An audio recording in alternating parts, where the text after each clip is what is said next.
మీకు కార్స్ మీద ఉన్న ఇష్టంతో 2-3 కార్లు కొనేసుకుని ఇంట్లో పెట్టేసుకున్నారు. అవి నడిపేందుకు లేదా బయటకు తీసేందుకు మీకు టైం లేకపోయి ఉండొచ్చు. అలా అని కార్లు పాడైపోతున్నాయని బాధపడాలా? అవసరం లేదు. లేదా మీరు ఒక కారు కొనుక్కున్న తర్వాత ఆర్థికపరమైన ఇబ్బందులు వచ్చి దానికి ఈఎంఐ కట్టలేక అలా అని ఆ కారుని ఇష్టంగా కొనుక్కున్నాం కాబట్టి అమ్మలేక బాధపడుతున్నారా? ఇక అలాంటివి ఏం అవసరం లేదు. ఎందుకంటే లాంగ్ డ్రైవ్ కార్స్ వీటన్నిటికీ ఒక solution తీసుకొచ్చేసింది.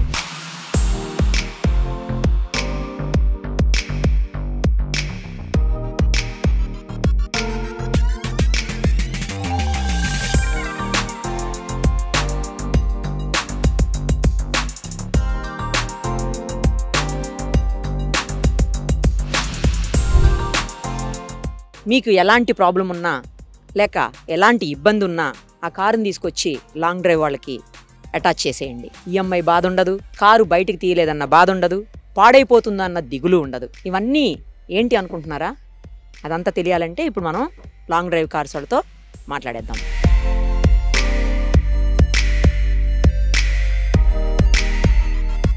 So long drive cars నుంచి ప్రస్తుతం మనతో పాటు ఉన్నారు సాయి కిరణ్ గారు. ఒకసారి ఆయనతో మాట్లాడి అన్ని వివరాలు తెలుసుకుందాం. నమస్తే అండి. నమస్తే అండి. చాలా మంచి కాన్సెప్ట్ తీసుకొచ్చారు నిజానికి మీరు. ఎందుకంటే చాలా మంది రకరకాల ఇష్యూస్ తోటి కార్స్ ని ఇంట్లో పెట్టుకోలేక అవి పెట్టుకుంటే స్టార్ట్ చేయకపోతే ఇంజిన్ పాడైపోతుంది, లేకపోతే యూస్ చేయకపోతే కార్ అంతా పాడైపోతుంది, ఇలా రకరకాల సమస్యలు ఉంటాయి. వాటన్నిటికీ ఒక సొల్యూషన్ తీసుకొచ్చారు. సేమ్ టైము ఎవరైనా లాంగ్ డ్రైవ్ కావాలనుకుంటే మిమ్మల్ని అప్రోచ్ చేసి ఓ మంచి కారు ఇక్కడ చూస్తుంటే అన్ని రకాల కార్స్ కనిపిస్తున్నాయి. నాకు అది బాగా అనిపిస్తోంది. ఎన్ని కార్స్ ఉన్నాయి మొత్తంగా? ఎన్ని వెరైటీ కార్స్ ఉన్నాయి మన కాడ వచ్చేసి ఇప్పుడు 20,000+ కార్స్ ఉన్నాయి. అబ్బో. మనకు హైదరాబాద్ లోకల్ లో మనకి ఇప్పుడు బ్రాంచ్లు ఉన్నాయి. బ్రాంచ్ నుంచి ఫ్రమ్ హోమ్ అనేది స్టార్ట్ చేసినాం. కాన్సెప్ట్ అనేది స్టార్ట్ చేసిన ఉద్దేశం ఏంటంటే సామాన్యులు నలుగురు కలిసి ఒకవేళ బయటికి వెళ్ళాలంటే ఇప్పుడు పోలేని పరిస్థితి, చిన్న పిల్లలు ఉన్నప్పుడు ఒక వేరే విషయం, పెద్ద అయినాక వేరే విషయం. సో దా ఉద్దేశంతో ఎవరైనా కారు కొనుక్కొని కారు పెట్టుకుని వాళ్ళు ఈఎంఐ వాళ్ళు కట్టుకోవడానికి ఇబ్బంది పడతారు. కానీ అందరి ఇంట్లో కారు కావాలని చెప్పేసి కోరుకుంటది. ఈ సమస్య ఎట్లా అని చెప్పేసి ఆ ఆలోచనతోని మనం అనేది ఏం చేసినామంటే లాంగ్ డ్రైవ్స్ అని చెప్పేసి ఒక స్టార్ట్ చేసినాము. స్టార్ట్ చేసినప్పటి నుంచి మనం కార్స్ అనేది హైర్ చేసుకొని వాళ్ళకి కావాల్సినప్పుడు వాళ్ళు కార్ యూజ్ చేసుకోవచ్చు. వాళ్ళకి అవసరం లేనప్పుడు కార్ మన దగ్గర నుంచి బుకింగ్ పంపిస్తాము.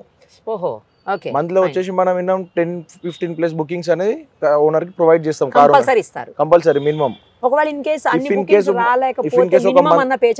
మినిమం అనేది పే చేస్తాం. ఇఫ్ ఇన్ కేస్ ఒక మంత్ లో కార్ మినిమం బుకింగ్స్ వెళ్ళలేదు, 30 days వెహికల్ ఆన్లైన్ లోనే ఉంది, ఎలాంటి ఇష్యూ లేకుండా ఓనర్ పర్సనల్ యూజ్ కి యూజ్ చేయలేదు, కార్ ఇంటి దగ్గరనైనా ఓనర్ దగ్గర బ్రాంచ్లైనా ఖాళీగా ఉన్నా, అలాంటి పరిస్థితిలో మనం మినిమం 5 గ్యారంటీ బుకింగ్స్ అనేది ఆఫీస్ నుంచి ప్రొవైడ్ చేస్తాము. అంటే అది ఎట్లా కార్ రేంజ్ ని బట్టి ఉంటుందా?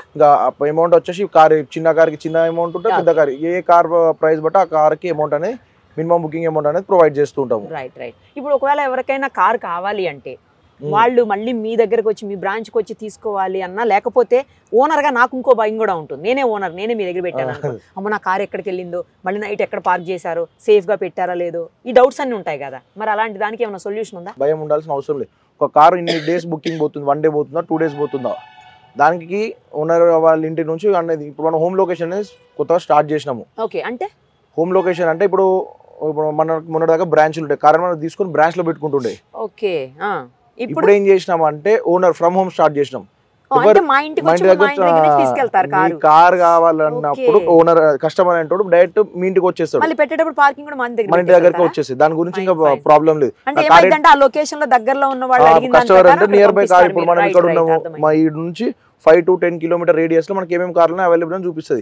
మనం బుకింగ్ చేసుకొని డైరెక్ట్ ఓనర్ ఇంటికి వచ్చేసారు కస్టమర్ అని. అప్పుడు ఓనర్ కి కస్టమర్ కి డైరెక్ట్ ఫేస్ టు ఫేస్ ఉంటుంది, ఓనర్ టు కస్టమర్. అప్పుడు కార్ కి ఏమన్నా అయిందా కూడా నేనే డైరెక్ట్ గా చూసుకోవచ్చు, ఓనర్ టు కస్టమర్ డైరెక్ట్. అప్పుడు ఓనర్ కి భయం ఉండదు. ఇప్పుడు బుకింగ్ పోయినా నైట్ కాడికి వస్తుంది. ఒకవేళ బుకింగ్ పోయింది దాని తర్వాత నేను బిజీ ఉన్నా ఎట్లా అంటే బుకింగ్ నీ దగ్గర నుంచి పోయిందంటే మళ్ళీ నీ దగ్గరకు వచ్చే వరకు ఆఫీస్ వాళ్ళు ఫాలో అప్ చేస్తారు, మానిటరింగ్ చేస్తుంటారు దాన్ని. మళ్ళీ రిటర్న్ వచ్చేదానికి అంటే ముందు 1 hour ముందు ఓనర్ కి కాల్ చేస్తారు, ఓ 3-4 hours ముందు కస్టమర్ కాల్ చేస్తారు, టైంకి రిటర్న్ వస్తుందా లేదా, ఓనర్ ఈ టైంకి వస్తుంది, వెహికల్ మీ దగ్గర రిసీవ్ చేసుకోండి, చెక్ చేసుకోండి, డ్యామేజ్ చేసామని అయినా అని. ఇప్పుడు ఒకవేళ ఏదన్నా అంటే తెలియకుండా డ్యామేజ్ అవ్వచ్చు, లేదు తెలియకుండా కార్ థెఫ్ట్ అయిపోవచ్చు, అలాంటి వాటికి ఏంటి పరిస్థితి? ఎలా ఎవరు గ్యారంటీ? దానికని వచ్చేసి డ్యామేజెస్ అయినా ఏమైనా మనం రిటర్న్ టైంలో వచ్చి ఓనర్ చెక్ చేసుకుంటాడు. ఓనర్ చెక్ చేసుకుని మనకి ఇది ఇష్యూ నేను ఇంట్లో లేనంటే మన ఓనర్ చెప్తాం కార్ రిటర్న్ వస్తుంది. ఒకవేళ ముందే కస్టమర్ డ్యామేజ్ ఏమైనా అయిందని మనకి ఇన్ఫార్మ్ చేస్తే మనం దాని ఫొటోస్ పెట్టించుకొని ఇంత ప్రైజ్ అని చెప్పేసి చెప్పిస్తాము. మీరే ఇచ్చేస్తారు అది కూడా? కస్టమర్ నుంచి కలెక్ట్ చేస్తాము. అదే అంటే ఓనర్కి మీరే ఇస్తారు కదా? కస్టమర్ నుంచి కలెక్ట్ చేసుకొని ఓనర్కి ఇచ్చేస్తాము. ఆ అమౌంట్ తో ఓనర్ చేయించుకోవచ్చు. లేదా ఆ అమౌంట్ తీసుకొచ్చి నువ్వు ఆఫీస్లో పేస్తే దానికి మనకి గ్యారేజెస్ ఉంటాయి అన్నమాట. ఓకే. మన సిటీలో వచ్చేసి 4 గ్యారేజెస్ ఉంటాయి. మన ఓన్ గ్యారేజ్ లో అనేది రిపేర్ డ్యామేజెస్ ఏమైనా మనం చేపించేస్తాము. మరి సర్వీసింగ్ వచ్చేసి ఇప్పుడు మన వెహికల్ మన దగ్గర అటాచ్ చేసినప్పటి నుంచి 10,000 కిలోమీటర్స్ అనేది మన ఆఫీస్లో తిరిగితే మనం అనేది ఫ్రీ జనరల్ సర్వీసింగ్ చేపించేస్తాం, మనమే ప్రొవైడ్ చేస్తాం. సర్వీసింగ్ గురించి ఓనర్కి ఎలాంటి బాధ లేదు, భయం కూడా లేదు దాని గురించి. ఇన్ కేస్ కారు థెఫ్ట్ అయిపోయింది, ఎవరో దొంగతనం చేశారు, అప్పుడు ఏంటి పరిస్థితి? ఇక మనకి పోలీస్ వారి సపోర్ట్ ఉంది, ఓకే, వాళ్ళ సాయంతో పాటు లీగల్ యాక్షన్ లీగల్ టీం ఉంటుంది. ఇక వాళ్ళు అనేది పోలీస్ స్టేషన్ అప్రోచ్ అలాంటి ఇష్యూ అయినప్పుడు ఆ లీగల్ టీం అనేది చూసుకుంటుంది. దాంతో పోలీస్ సపోర్ట్ తీసుకొని అది ఏడున్నా ఫైండ్ అవుట్ చేసి మళ్ళీ తీసుకొచ్చి ఓనర్కి ఇచ్చే బాధ్యత ఆఫీస్కి ఉంటుంది. ఓకే. ఒకవేళ పెద్ద డ్యామేజ్ అయిపోయింది, దాన్ని 10,000 20,000లో అవ్వదు, అబౌట్ 20,000 అయిపోయింది డ్యామేజ్ ఉన్నప్పుడు, అప్పుడు పరిస్థితి? అంటే చిన్న డ్యామేజ్లో డోర్ బంపర్కి మన స్క్రాచ్ అవి పడితే మన ఓన్ గారిలో వేయించేస్తాం. ఒకవేళ మేజర్ యాక్సిడెంట్ అనేది జరిగినప్పుడు మనకు బండి అనేది ఇన్సూరెన్స్ ఉంటుంది. ఆ ఇన్సూరెన్స్ అనేది క్లెయిమ్ చేయించేసి రిమైనింగ్ ఏమైనా ఉంటే కట్టించేస్తాము. టైర్లు పోతాయి కొన్ని సంవత్సరాలు వాడినా వాడకపోయినా కూడా, టైర్లు అనేది కొన్ని కిలోమీటర్స్ వరకు అనేది తిరుగుతుంది. అది మనం మన కాడ తిరిగినా కస్టమర్ కాడ తిరిగినా పోతాయి. మనం బుకింగ్ పోతుంది కాబట్టి తిరిగినప్పుడు టైర్లు పోతాయి. ఒకవేళ టైర్లు మాన్యువల్గా అరిగిపోయి పోతానేమో మనం వేయించుకోవాలి. ఒకవేళ డ్యామేజ్ కస్టమర్ చేతిలో టైరు నేను గుంతలు పడేసో ఇంకేమైనా చేసి పగిలిపోతే కస్టమర్ బేర్ చేస్తాడు, కస్టమర్తో పే చేయించి కొత్తది చేయించేస్తాం, రీప్లేస్ చేయించేస్తాం. సో ఒకవేళ మీ దగ్గర పెట్టినా కూడా కార్కి అయితే ఎలాంటి ప్రాబ్లం ఉండదు. ఒకవేళ డ్యామేజ్ అయిందంటే ఆఫీస్ పూర్తి బాధ్యత తీసుకుంటారు. డ్యామేజ్ అయినా కస్టమర్ చేతిలో డ్యామేజ్ అయితే పూర్తి బాధ్యత ఆఫీస్ తీసుకొని చేయించేస్తుంది. ఓకే. మొత్తం ఇప్పుడు ఇది సపోజ్ మీరు ఇక్కడైతే లోకల్లో మానిటర్ చేస్తారు, ఫాలో అప్ చేస్తారు, మరి అదర్ స్టేట్కి వెళ్ళిపోయింది, అప్పుడు ఏంటి పరిస్థితి? ఒక వెహికల్ బుకింగ్ అనేది వెళ్తున్నప్పుడు రిటర్న్ డేట్ అనేది రిటర్న్ వచ్చే డేట్ ఉంటుంది, పికప్ అయిన డేట్ ఉంటుంది. కాబట్టి ఆ డేట్ నుంచి ఆ వెహికల్స్ ఎన్ని వెహికల్స్ పోయినాయి ఈ డేట్లో దాన్ని మానిటరింగ్ చేస్తూనే ఉంటారు. దానికి సపరేట్ టీం ఉంటుంది, దానికి సపరేట్ టీం ఉంటుంది. సపరేట్గా అన్ని ఏరియాలలో అన్ని స్టేట్లలో మన వాళ్ళకి ఒకవేళ కస్టమర్ రెస్పాన్స్ అనేది లేదు సరిగ్గా అన్న టైంలో అక్కడ లోకల్ పీపుల్స్కి మా లోకల్ అక్కడ ఉన్న ఏజెంట్స్ కావచ్చు, ఇంకా మనకు తెలిసిన వాళ్ళు ఎవరైనా సరే అక్కడ లోకల్ టీం కానీ ఇన్ఫార్మ్ చేస్తే వాళ్ళనే డైరెక్ట్ పోయి వాళ్ళతో డిస్కస్ చేసి మాట్లాడతారు, ప్రాబ్లం ఏముంది, రెస్పాండ్ ఎందుకు అయితే లేరని. సో ఏం ప్రాబ్లం లేదు, వాళ్ళ ఓవర్లు ఎక్కడున్నా మనకి ఏజెంట్స్ కానీ ఏమన్నా వాళ్ళకి ఇన్ఫర్మేషన్ ఇస్తాం ఒకవేళ రెస్పాన్స్ అనేది కస్టమర్ నుంచి ప్రాపర్గా లేనప్పుడు. అది చూసారు కదా. సో మనం కార్ని వీళ్ళ దగ్గర పెట్టినా కూడా ఎలాంటి ప్రాబ్లం లేదు, సేఫ్గా మళ్ళీ మన కార్ని మనం యూస్ చేసుకోవచ్చు, మనం కూడా యూస్ చేసుకోవచ్చు. ఎందుకంటే మనం ఎప్పుడో నెలలో 2-3 రోజులు యూస్ చేసేవాళ్ళు కూడా ఉంటారు. సో మిగతా డేస్ అంతా వేస్ట్ కాబట్టి ఇంజన్కి ప్రాబ్లం అవ్వదు యూస్ చేస్తూ ఉంటే. సేమ్ టైము మనకు కూడా ఎంతో కొంత ఇన్కమ్ వస్తుంది. ఇంకొకటి ఈఎంఐ ఉంటే ఈఎంఐ కూడా పే చేసుకోవచ్చు, అది కూడా సేఫ్గా. సో కొంతమంది ఎవరైతే ఇక్కడ కార్స్ తీసుకొచ్చి అటాచ్ చేస్తున్నారో వాళ్ళతో కూడా మాట్లాడదాం. వాళ్ళు ఏమనుకుంటున్నారు, వాళ్ళు హ్యాపీగా ఉన్నారా లేదా, ఆల్రెడీ వాళ్ళు ముందు తెలుసుకుని ఉంటేనే కదా ఇక్కడ వరకు వస్తారు. ఒకసారి వాళ్ళతో కూడా మాట్లాడేద్దాం రండి. ఎక్కడి నుంచి వచ్చారండి, అంటే ఎందుకోసం వచ్చారు? నమస్తే అండి, నా పేరు విజయ్ కుమార్ అండి, వైఫ్ హేమ. మేము వైజాగ్ నుంచి వచ్చాము మేడం. అంటే చాలా వింటున్నాం మేడం, ఆల్మోస్ట్ 1 year నుంచి నేను లాంగ్ డ్రైవ్ కార్స్ ఫాలో అవుతున్నాను. అయితే చాలా మంచి సర్వీసెస్ ఇస్తున్నారు, తర్వాత బెనిఫిట్స్ కూడా అన్నీ చాలా బాగున్నాయని విన్నాను. సరే అందుకని మేము వైజాగ్ నుంచి ఇక్కడికి వచ్చాము మేడం, ఇందులో కార్ అటాచ్ చేయనందుకు. ఓకే. అది కాకుండా అంటే యూట్యూబ్లో వీడియోస్ చూస్తున్నాం చాలా.